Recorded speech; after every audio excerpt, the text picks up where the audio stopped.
Round 4 के लिए सुधांशु जी आपसे मेरा सवाल यह है कि दिल्ली में बिन दूल्हे की बारात किसकी है? समय अब शुरू होता है। वो भी बताता हूं, पहले मैं इनको बता दूं, ये तो वही लोग हैं ना जिन्होंने एनआरसी का विरोध किया था, जो हमने कहा आइडेंटिफाई करेंगे कौन कौन घुसपैठिया है, छाती पीट के खड़े हो गए थे आके।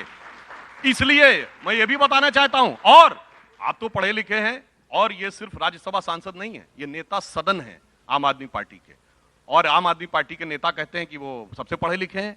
तो ये बताइए, मैं पूछना चाहता हूं, बांग्लादेश में आप कह रहे हैं, मैं किसी बिजनेस हाउस का पक्ष नहीं ले रहा हूं, दूसरा कंपटीटर कौन था?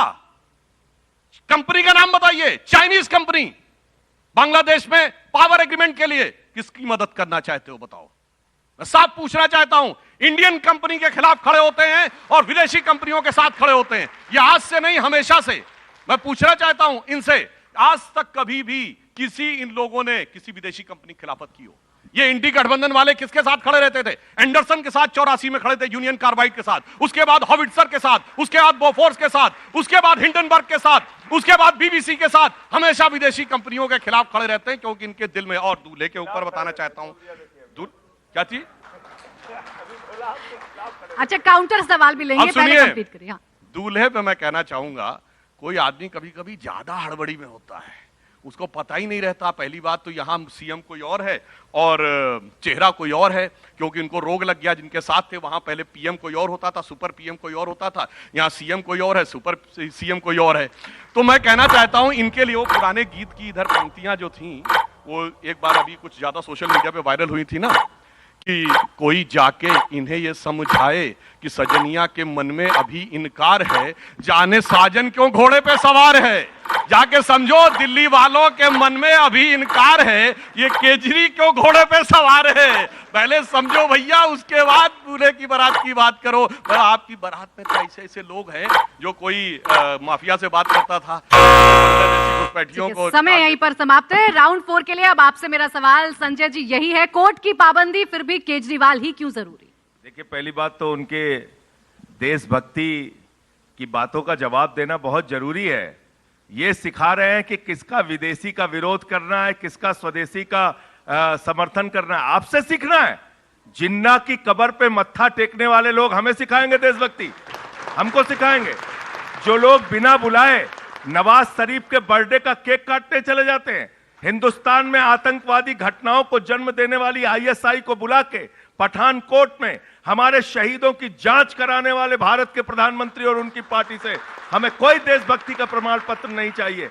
आप देशभक्ति का प्रमाण पत्र देते हैं। भारत के पहले प्रधानमंत्री नरेंद्र मोदी जी, मैं रिकॉर्ड पे कह रहा हूं, जितने भी प्रधानमंत्री हिंदुस्तान में बने, किसी ने अपने शपथ ग्रहण समारोह में पाकिस्तान के प्रधानमंत्री को नहीं बुलाया। आपने वो काम किया कि पाकिस्तान के प्रधानमंत्री को आपने बुलाया। आप वो लोग हैं जिन्होंने अफजल गुरु को शहीद मानने वाली पार्टी के साथ समझौता करने का काम किया। डिप्टी चीफ मिनिस्टर बने आपके लोग। इसलिए देशभक्ति के बारे में आप कृपा करके बात मत किया कीजिए। श्यामा प्रसाद मुखर्जी जी की चिट्ठी घर घर में मिल जाएगी आपको, जो 1942 में उन्होंने लिखा था, जिसमें लिखा था कि कांग्रेस के आजादी को दिलाने के आंदोलन को, भारत छोड़ो आंदोलन को कुचल देना चाहिए। अंग्रेज गवर्नर को चिट्ठी लिखने वाले लोग हमें देशभक्ति सिखाएंगे।